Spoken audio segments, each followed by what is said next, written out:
So basically when you come and you're going to do your inspection, first thing is you just walk around your car. So many times, because you know your car, you'll find something out of place or something is wrong. So it always makes sense that you go around your car, just walk, observe things before you actually start to get down into the nitty-gritties of your vehicle inspection. So whenever you start inspection, always start from bottom up. So the first thing that we do from bottom up is go and see the underbody. So for that, you should always carry a piece of cardboard. You have no idea how much it helps. So you put your cardboard down. Now if you look at some websites, now you'll see they'll be talking a lot about observe this and observe axle and observe prop shaft, but honestly you're not going to do that. What you need to know is, are there anything hanging which is not supposed to hang? Now this little pipe that is hanging is just my AC outlet, the condensation water. But just basically you need to check is anything out of place? Are my brake lines hanging? Are there any wet spots under your car? Because a wet spot under a parked car means you have an oil leakage or coolant leakage. These are the main things you need to check. Don't go overboard and go under your car and try to check anything. And if you want to go under your car, remember always you choke the wheels. Don't go under the car otherwise. So just a quick look, make sure that there is nothing hanging below your car. It should not be hanging and you should be good.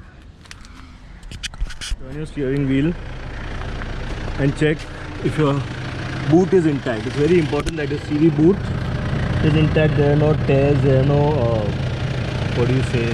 cracks.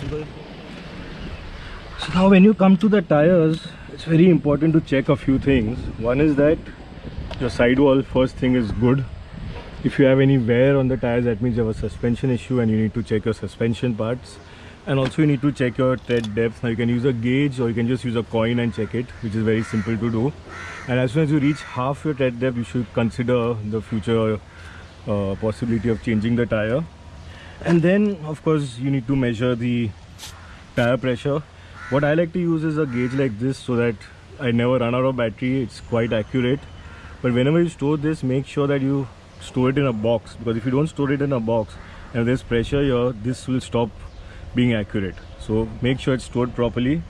And very important is your tire caps. These tire caps, they get lost in the city of Bombay very quickly, and if you don't have a tire cap and you're going through mud, and even if you have a very small pebble that gets stuck here, you start losing air.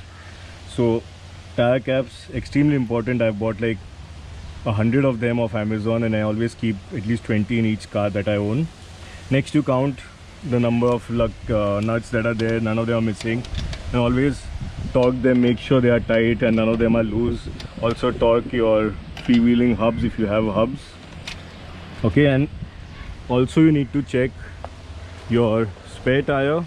You remove your spare tire cover. Now a lot of people say covers are important, some people say they're not important, because there's a whole discussion on the fact that heat and sunlight causes degradation of tires which are not in use. Honestly there's no consensus, so then I feel that it's better to just keep the tire covered, and I have a cool cover, so I like that. So again, you check your mounting points, you check the pressure. For the tire, the pressure should always be around 5 to 10 psi more than the normal that you keep in your tires. So this is what you don't check all the time. So even if you start losing air, you still have enough air pressure. If you have a lock like this, make sure your key is there, because you don't want to get a puncture and then realize the key is lying at home.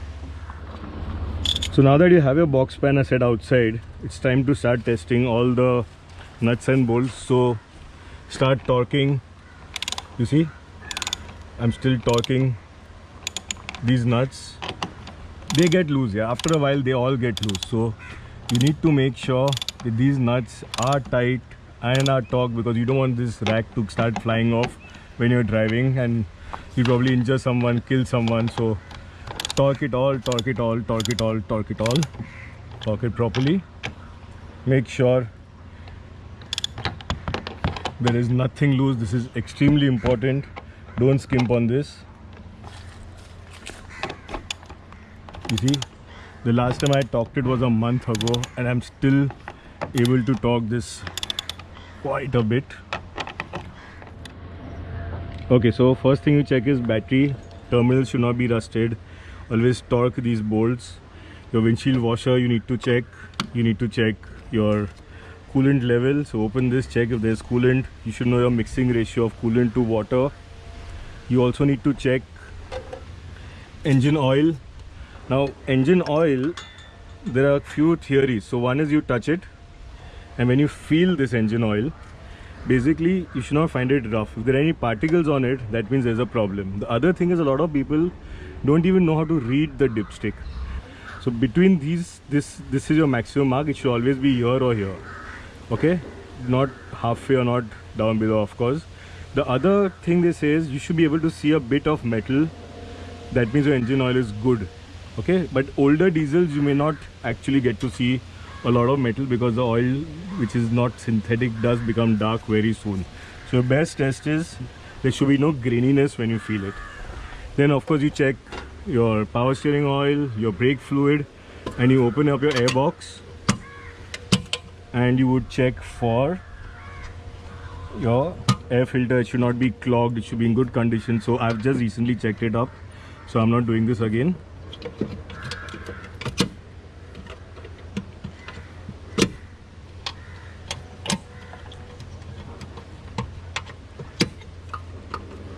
You should also check your fan belt.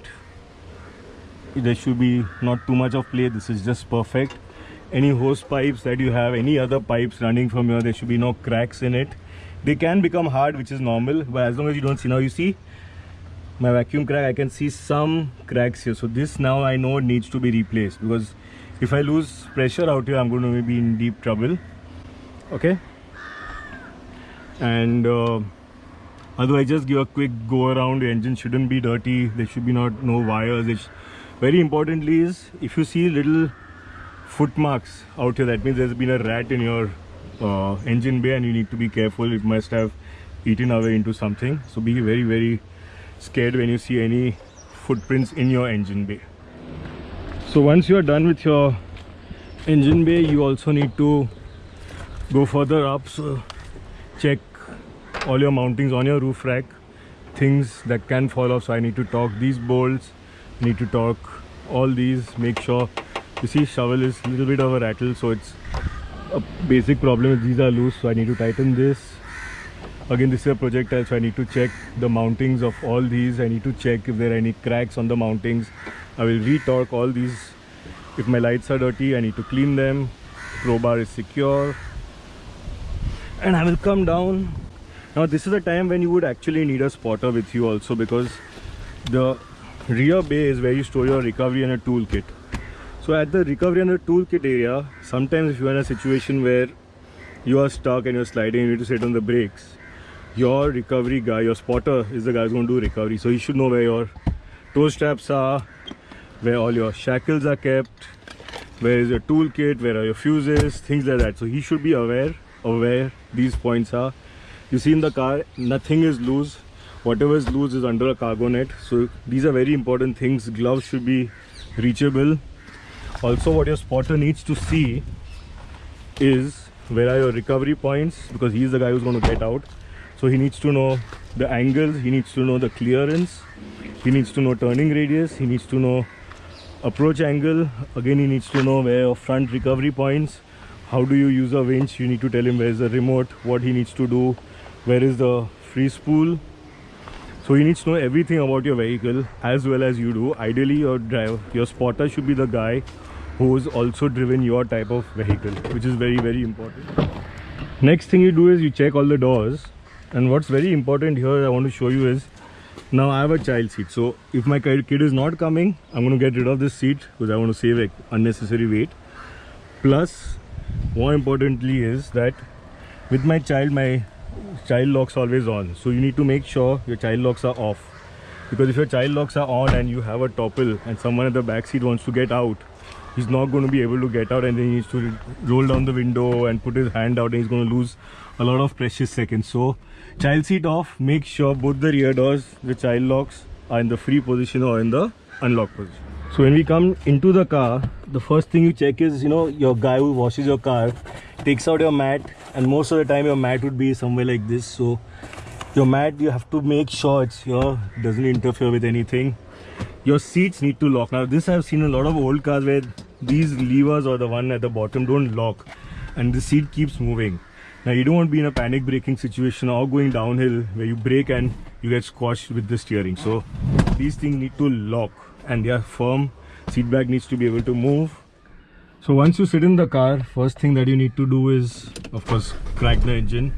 When you crack the engine, all your check lights that come on as a diagnostic tool should now go off.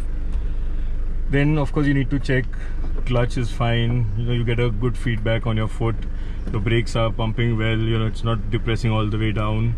You check if windows are going up and down, because this is very important. You don't want to be stuck with a stuck window and a toppled car when you need to exit the car in an emergency.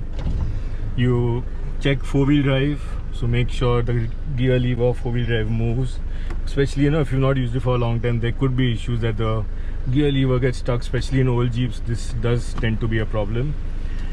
Handbrake works.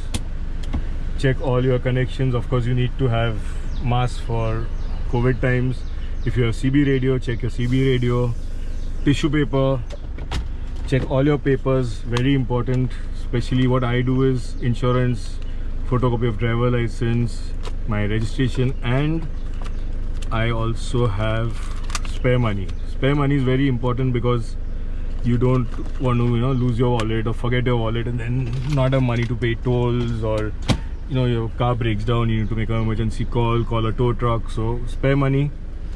Then I have life hammer, very important to break glass, seat belt cutting. I have 2-3 stored away at all times. I also have one right here which is like a pen shape, so this one works really well. It's got a knife, so if I'm doing classes and I'm out with other folks, I can also use that. It's also got a glass breaker here. So small tools but very helpful tools. Then you need to check seat belts, so you wear your seat belt and then you give it a little tug. The moment you give it a tug, it should lock, which is very important. So I'll show you on this side. You wear your seat belt and you just give a tug, so it's locking. That means the seat belt works.